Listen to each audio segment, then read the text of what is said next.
Al-Quran itu tidak pernah mengalami editing, tidak pernah mengalami revisi.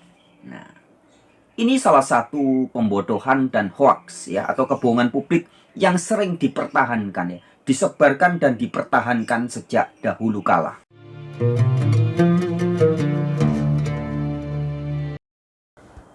Assalamualaikum warahmatullahi wabarakatuh. Jumpa lagi dengan saya Sukmahadi Al-Mandari. Ikhwafillah yang insya Allah dimuliakan oleh Allah Subhanahu wa Ta'ala. Saya ucapkan terima kasih banyak kepada seluruh subscriber. Dan untuk sahabat dakwah yang baru bergabung, jangan lupa tekan tombol like, share, dan subscribe agar selalu mendapatkan konten dakwah terbaru dari kami. Ikhwafillah, ini kembali kami kabarkan, ini ada tuduhan dari luar Islam, yaitu non-muslim yang senang sekali mengacak-acak Al-Quran. Bahkan di sini mereka katakan bahwa Al-Quran tidak pernah berubah, itu hoax. Artinya, dengan kata lain, mereka mengatakan bahwa Al-Quran kita itu berubah-ubah. Padahal kita sudah berulang-ulang katakan bahwa Al-Quran itu tidak berubah. Dan mereka mengatakan enggak, itu hoax katanya. Nah, itulah yang akan saya jawab pada kesempatan ini. Olehnya tonton terus video ini agar mendapatkan edukasi. Baik, siapakah dia orang ini mengatakan? Mari kita simak sama-sama dan akan saya komentari setelah menonton video ini. Oke sahabat-sahabat, langsung aja ya. Pada video kali ini kita akan membahas tentang hoax alias pembodohan dan penipuan publik yang sering dilakukan oleh oknum-oknum yang mengaku ustadz ataupun ulama ya. Oknum ini ya, oknum tapi banyak ya. Yaitu hoax yang mengatakan bahwa sebenarnya agama Islam itu berbeda dengan agama-agama lain. Agama Islam ini spesial, yaitu bahwa ya, ini katanya, kata mereka ya, di dalam perkembangan agama-agama lain ya, agama-agama lain tuh kitab-kitab sucinya selalu mengalami revisi. Bahkan ada edit-editan ya. Sedangkan agama Islam, berbeda. Al-Quran itu tidak pernah mengalami editing, tidak pernah mengalami revisi. Nah, ini salah satu pembodohan dan hoax ya, atau kebohongan publik yang sering dipertahankan ya, disebarkan dan dipertahankan sejak dahulu kala. Nah, pada video kali ini kita akan mengungkap hoax ini. Oke teman-teman, sebagai bukti ya, kita akan sampaikan salah satu contoh ya, contoh hoax yang disebarkan oleh salah satu oknum ya, yang bernama Yusuf PI ya. Nggak tahu ini Ustadz abal-abal atau apa, saya nggak tahu ya. Tetapi Yusuf PI ini juga nampaknya sebagai korban ya. Jadi Yusuf PI ini juga korban dari hoax yang ratusan tahun disebarluaskan, dan Yusuf PI ini menjadi salah satu korbannya. Perhatikan baik-baik edukasi yang disampaikan oleh seorang pakar ya, peneliti ahli sejarah Al-Quran dan sejarah Islam, yaitu Dr. Mun'im Siri. Demikian cuplikan videonya tentang Al-Quran juga pernah mengalami revisi dan editing. Jangan salah, kitab yang ada, Al-Quran yang ada di depan kita itu diproduksi tahun 1924 di Kairo. Jadi Al-Quran standar yang kita miliki itu produk tahun 1924. Untuk mengedit Al-Quran, coba bayangkan, proses editing Al-Quran itu masih terjadi pada masa Abdul Malik bin Marwan. Ya, jelas adalah pembodohan dan hoax ya, penipuan publik yang terus dilakukan oleh oknum-oknum ya, oknum tapi banyak ya, yang masih mengatakan bahwa Al-Quran tidak pernah mengalami revisi, tidak pernah diedit ya. Tetapi wasyukurillah, alhamdulillah ya, muncul orang-orang seperti Dr. Mun'im Siri ya, seorang intelektual Islam yang berani membongkar, menyampaikan fakta yang apa adanya, sehingga jujur mengatakan bahwa Al-Quran juga sama sebenarnya dengan kitab-kitab yang lain, juga pernah mengalami revisi, bahkan editing ya. Dan Al-Quran yang sekarang beredar, mungkin juga ada di tangan Anda ya, itu sebenarnya hasil dari editing atau terbitan tahun 1924. Perhatikan tulisan merah ini. Ini penulisan di zaman Utsman bin Affan.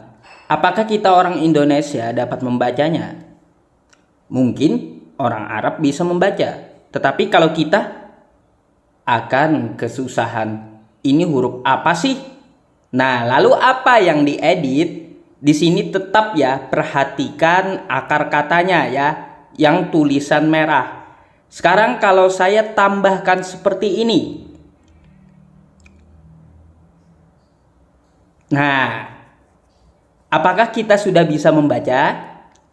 Apakah tulisan merahnya itu berubah? Jawabannya tulisan merah tidak berubah. Yang di zaman Utsman bin Affan-nya tidak berubah. Tetapi ada penambahan titik ini untuk kita mudah membedakan yang mana huruf nun, yang mana huruf ta. Lalu, apakah kita bisa membaca?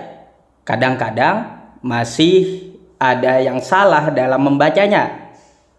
Ditambahkan pula harokatnya. Di sini fathah, di sini sukun, di sini dhammah, di sini sukun. Lalu, apakah orang di seluruh dunia dapat membaca kalau sudah seperti ini? Jelas, kita orang Indonesia pun akan mudah membacanya, yaitu antum. Nah, itulah yang dimaksud diedit, bukan mengubah akar katanya yang tulisan merah, tetapi kita menandai agar mudah membaca. Inilah yang dimaksud oleh Profesor Mun'im Siri, Al-Quran itu diedit. Diedit apanya? Yaitu tanda bacanya yang ditambahkan agar kita mudah membacanya. Di zaman Utsman bin Affan cuma ada penulisan Arabnya tanpa tanda baca. Di zaman Abdul Malik bin Marwan ditambahkan harokatnya sampai ke tangan kita sekarang. Lalu apakah Al-Quran berubah? Faktanya tidak ada perubahan. Hanya pengeditan tanda harokatnya saja agar kita mudah membaca tanpa merubah kosa katanya. Baik, apakah Prince Donald mau bertahan dengan kebobrokannya atau kebodohannya? Coba-coba untuk mengotak-atik Al-Quran, sedangkan kitab mereka, Bible sendiri, itu tidak beres, Bapak Ibu. Contoh, di Kodeks Sinaiticus, Markus 16, itu dari nomor 1 kalau LAI. Kalau teks aslinya dari nomor 12. Jadi 11 ayat di Bible itu firman LAI. Nah, seharusnya Prince Donald seperti itu loh, mengkritik Biblenya, meneliti Biblenya, bukan memframing Al-Quran telah berubah-ubah. Sekarang sudah kita jawab ya, Al-Quran ternyata memang berubah. Ya, berubah cara penulisannya saja, bukan berubah kosa katanya. Baik Bapak Ibu semuanya, semoga video ini mengedukasi. Terima kasih menyimak sampai selesai. Saya Muhammad Yusuf undur diri. Assalamualaikum warahmatullahi wabarakatuh. Biarkan Prince Donald bertahan kepada kebodohannya dengan memotong video Profesor Mun'im Siri. Baik ya ikhwah, itulah yang sebuah video yang mengagetkan kita, yang kita tonton sama-sama. Ya diedit, ya bener diedit, tapi ini cetakannya, bukan makna Al-Qur'annya, bukan tulisannya dan sebagainya ya. Dan Anda harus tahu, wahai non-muslim yang berani mengomentari Al-Qur'an, bahwa Al-Qur'an itu dari zaman Nabi sampai sekarang emang berubah-ubah tulisannya. Bahkan menurut sejarah zaman dulu itu, Al-Quran itu belum punya titik loh. Dan Anda harus tahu juga bahwa dalam Islam itu ada namanya qiraah sab'ah, 7 macam model bacaan. Ya, kalau kita ke Maroko itu bacaan Al-Qurannya beda. Kalau kita ke Libya itu bacaan Al-Qurannya beda. Kalau kita ke Indonesia bacaan Al-Qurannya beda. Beda-beda nih, sampai 7 macam model beda-beda cara baca Al-Quran. Karena ada model Warash, Hafs, kemudian Qalun, kalau negara Libya Qalun, negara Maroko Warash, metode baca Warash, kemudian Indonesia Hafs. Ini beda-beda cara baca Al-Quran, bahkan tulisannya beda-beda. Tapi ingat ya, tolong dicatat bahwa walaupun berbeda-beda, 7 macam cara membaca Al-Quran ini beda-beda, tapi maknanya dan tafsirannya itu sama, tidak pernah berubah. Karena Al-Quran itu dimanapun, negara manapun itu sama maknanya, tidak akan pernah berubah. Olehnya jangan heran ya, nggak masalah dong kalau kita edit covernya, tulisannya dipercantik ya. Ya namanya juga supaya cantik dilihat, tapi maknanya, artinya itu tidak berubah. Makna dan artinya tidak pernah berubah di negara manapun. Baik, saya kira seperti itu ya. Jangan lupa tekan tombol like, share, dan subscribe. Billahi taufiq wal hidayah. Assalamualaikum warahmatullahi wabarakatuh.